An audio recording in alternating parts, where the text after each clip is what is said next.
Hello दोस्तों, नमस्कार, सत श्री अकाल, सलाम वालेकुम। मैं रवीन सर लेकर हाजिर हूँ आप लोगों के लिए उपस्थित हूँ एक बहुत ही महत्वपूर्ण टॉपिक जो है बैलेंसी संयोजकता। ठीक है, आप लोगों ने पढ़ा होगा क्लास 9th में, है ना। और ये सीएचएस या किसी भी कॉम्पिटिटिव एग्जाम के रिगार्डिंग काफी इंपॉर्टेंट रहने वाला है। ठीक है, तो आइए हम लोग स्टार्ट करते हैं। देखिए, बैलेंसी क्या होता है, जो संयुक्ता होता है, इसके माध्यम से हम लोग क्या करते हैं, ये फाइंड करते हैं कि किसी भी जो एलिमेंट्स है, ठीक है, जो कि आपका हाइड्रोजन, हीलियम, लिथियम है, ये इसके आउटर मोस्ट सेल में, जिसको हम लोग बाहरी कक्ष कहते हैं, उसमें कितने इलेक्ट्रॉन है, ठीक है, ये कितने इलेक्ट्रॉन का गेन करेगा या लॉस करेगा, इन सब का पता हम लोग इसी के माध्यम से लगाते हैं। ठीक, तो चलिए हम लोग स्टार्ट करते हैं। पहले देखिए, इसमें आता है आपका सेल। फर्स्ट जो आता है, हम लोग सेल कक्ष की बात करते हैं। जो कक्ष होते हैं आपके, आपने पढ़ा होगा, इस प्रकार से होते हैं। ये आपका के सेल हो गया, ये आपका एल सेल हो गया, ये आपका एम सेल हो गया, और ये आपका एन सेल हो गया।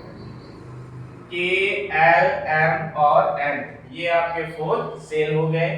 इतने में ही आप क्या करेंगे, 1 to 30, 1 से लेकर के 30 तक के जितने भी एलिमेंट हैं उनकी वैलेंसी आप लोग यहाँ से फाइंड कर लेंगे।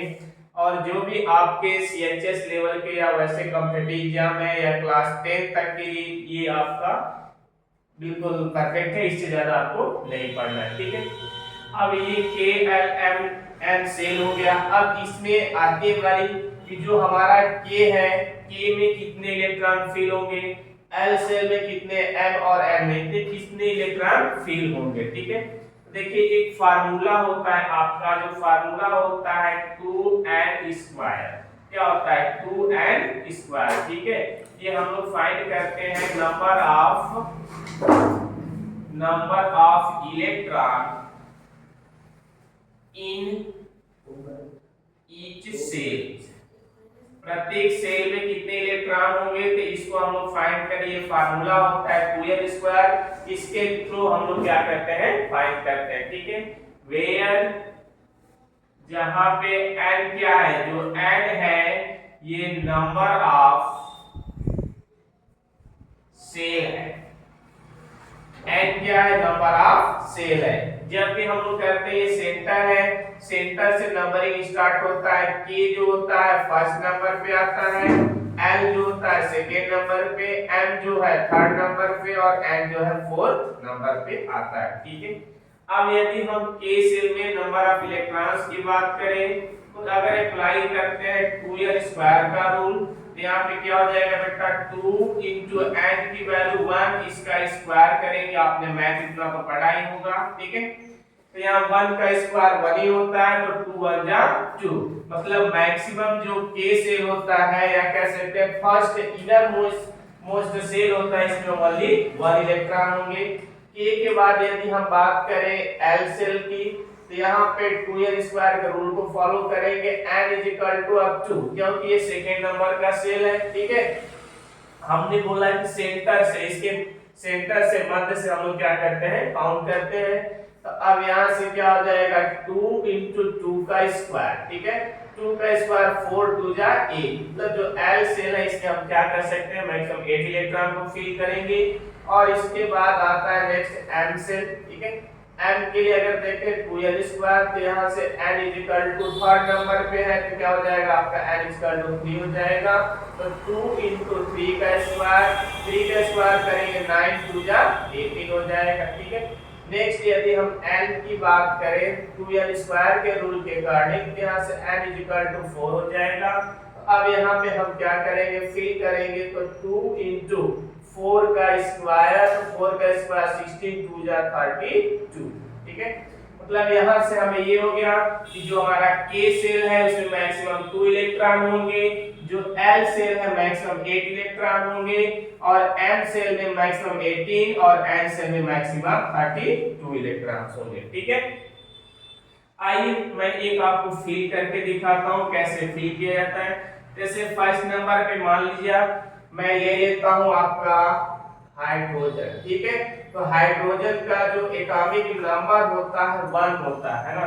आपको एटॉमिक नंबर के थ्रू लर्न करना होगा, एटॉमिक नंबर के माध्यम से आपकी वैलेंसी हो पाएगी, ठीक है।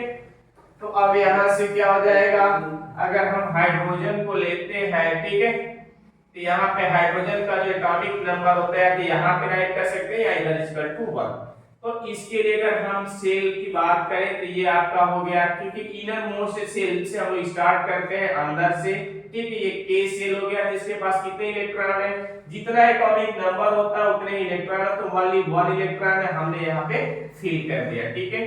अब क्या है, हाइड्रोजन को अपनी वैलेंसी जो ऑक्टेन होता है कंप्लीट करने के लिए 2 इलेक्ट्रॉन का नीड है, ठीक है। इसके पास 1 इलेक्ट्रॉन है, तो ये क्या करेगा, अपना 1 इलेक्ट्रॉन हमेशा लॉस करके हमेशा क्या बन जाएगा, प्लस। यहाँ से H जो होता है इसकी वैलेंसी क्या हो जाती है, +1 होती है, ठीक है।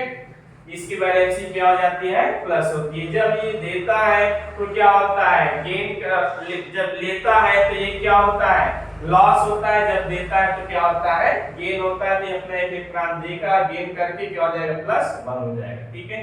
अगर इसी के बाद हम नेक्स्ट की बात करें,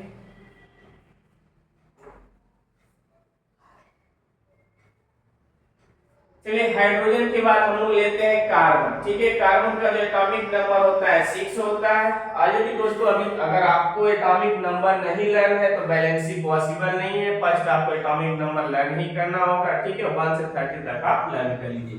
कार्बन जो होता है इसका एटॉमिक नंबर 6 होता है, ठीक है।